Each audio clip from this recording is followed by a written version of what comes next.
The need is so great in the young man's life for love. The need is so great for affirmation. Dad wasn't really never around. Mom tried out much as she could to help us.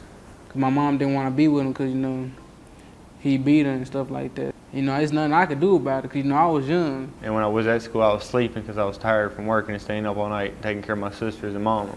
I've been in state's custody since 2007.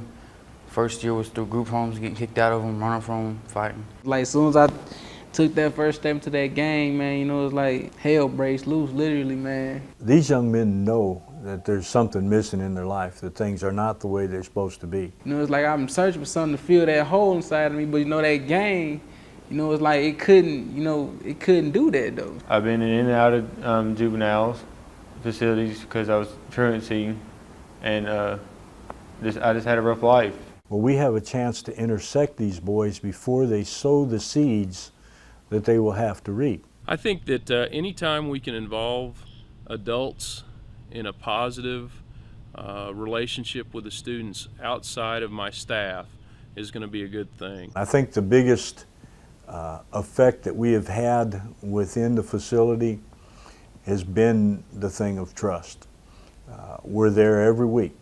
Lifting up the name of Jesus Christ is probably has the most impact of anything else that we do in that facility. Living the life I was, man, I sometimes just wanted to kill myself, I ain't even gonna lie to you. Sometimes I was just had suicidal thoughts, When you give up alcohol, you have to replace it with something. When you give up crack cocaine, you have to replace it with something. You have to replace it with Jesus Christ. Found out that grace is a powerful thing, man. Grace is a powerful thing, man, The ability to gain positive relationships with positive people is something that they need and haven't had up to this point.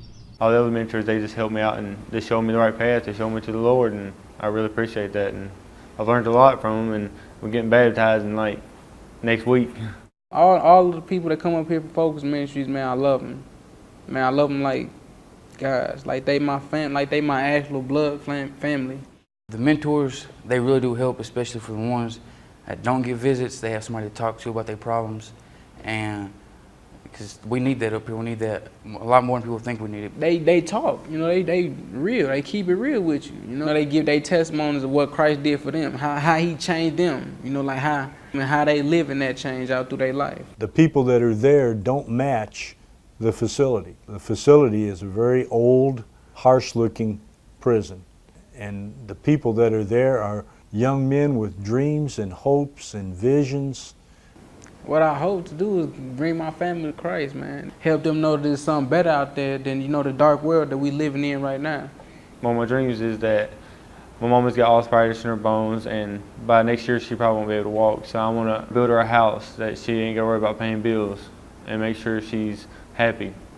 That's my dream and goal, is to make sure my mama's happy. I hope to go to college because since I was at Taft, I received my high school diploma. The programs that we use, the parenting programs, the mentoring programs, we try to teach them to be good citizens. That a big part of being a Christian is being responsible. I like the new me more than I do the old me. I still got the country in me, but I don't cuss. I pray before I eat my meals. I pray when I wake up, when I go to sleep. And I just know no matter what, he's going to get me through that day. I was just always wanting to fight and act wild towards staff, students, everything. And so I've been going to church and I've asked Christ to come into my life. I done calmed down a lot. You cannot separate the gospel of Jesus Christ from the social impact that it has. Communities need to see our students as a resource for them and a resource for the boys. So they can gain opportunity, they can gain help from the students at Taft, and while they're doing that, they help the boys become better citizens and become stronger individuals. We're talking about young men that have surrendered to Christ, that are trying to make a difference in their lives, that are putting forth some effort, and there's nobody that will accept them.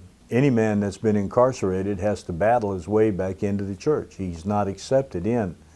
And it's the same way with the juveniles. What we need is a transitional program where these young men can be housed, nurtured, cared for, transported in some places, confidence built. It'll fill that gap where the young men would have an opportunity to do some additional training, get some support, get some financial means, get on their feet, and be mentored by people who care about them. Some place where they can go in fellowship, some place where they can go to school, somebody that will come alongside and let them know that they've fallen and gotten back up, and the Lord's always been willing to forgive. If you can get these boys into a positive environment and it's somewhere that they feel safe and they can trust people, they'll do 10 times more better. We're just ordinary people. We'll make ourselves available to God to do extraordinary things. Bring light to a troubled and hurting world and tap youth development, because, you know, them big redwood grow from one tiny seed, man. You know, it can be a whole lot of stuff up in here.